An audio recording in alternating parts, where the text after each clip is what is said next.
great credit to Chester that their survival bid has lasted this long, considering all the rather dubious goings-on there this season. It will make for an enthralling fly-on-the-wall documentary, whatever the outcome. Take yesterday as a prime example. Here's Mick Channon.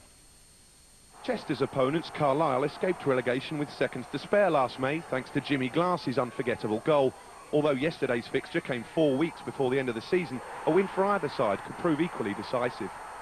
We've got to get 3 points, especially against Carlisle. We go above them if we win. If we get 3 goals, we've made the goal difference up. So everything's in our favour. We're at home and we're on the run. Since a despairing 7-1 home defeat to Brighton in February, City's form has improved of late. The mood in the players' tunnel pointed to a newfound belief. Let's go, here we go! Over 5,500 were at the Deva Stadium for what was undoubtedly both clubs' biggest game of the season. Chester enjoyed the majority of possession in the first half without creating too many clear-cut opportunities. Matt Wood's early strike, palmed away by United's Luke Weaver, was as good as it got in a barren first half.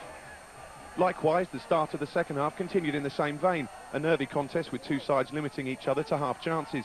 Skipper Stuart Hicks will feel he should have done better when allowed a free header 10 yards out. Terry Smith and Ian Atkins on the Chester bench justifiably expected a breakthrough. Tony Hemmings, a recent Atkins signing from Ilkeston Town, showed a willingness to run at the Carlisle defence all afternoon. Beckett sent him away down the left. He cut inside Matthew Pitt, but his shot lacked the direction to trouble Weaver. The game looked destined to peter out into a goalless draw, but for an extraordinary final 2 minutes. Referee Kevin Lynch spotted an elbow by Stuart Whitehead in the Chester area, and despite confusion and consternation on the Carlisle bench, the official was in no doubt as to the punishment that fitted the crime. Chester, it seemed, were in the ascendancy. Carlisle then lost their discipline, and of all people, it was the experienced Sean Teal that was next into the referee's notebook for a clumsy challenge on Luke Beckett. As the former Villa and Tranmere man argued with the referee, and Chester's Ian Atkins began to console himself with 1 point instead of 3, Teal was joined in discussion by Stephen Halliday, whose advice the referee decided was far from constructive. His second yellow card saw him join Whitehead in the bath, Carlisle down to 9 men with only seconds remaining.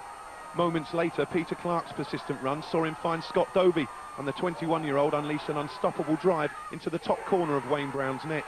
A truly superb strike, Dobie's 7th of the season, and at just the right time for his manager Martin Wilkinson.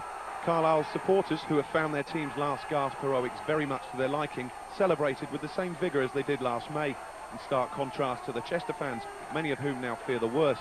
Their only consolation being that it's not the view of their manager. The others may think, and Carlisle might think they have it, but suddenly you go and win another 2, which we're capable of doing the way that we're playing, and they slip up, it's back to square one again. So no, you're still in. There's 15 points to play for, and so our away record is good of late. So just got to keep plugging away and keep the chins up and keep the lads up. As a team, we never really got started. Even though we was way the better side, we never really got started. We've played twice as well as what we've done today, and it's just a big disappointment really for everybody. The lads was very quiet after the game because really they couldn't believe the result. Yeah, big blow that, Sam. Have they got a get-out-of-jail card, do you think, Chester? I think so. I mean, I hope so as well, because it's a nice little ground. We're always very friendly when you get there, and been in the league a long time, you know. Of course, it could be Shrewsbury, couldn't it? And their former manager, Kevin Ratcliffe. Now,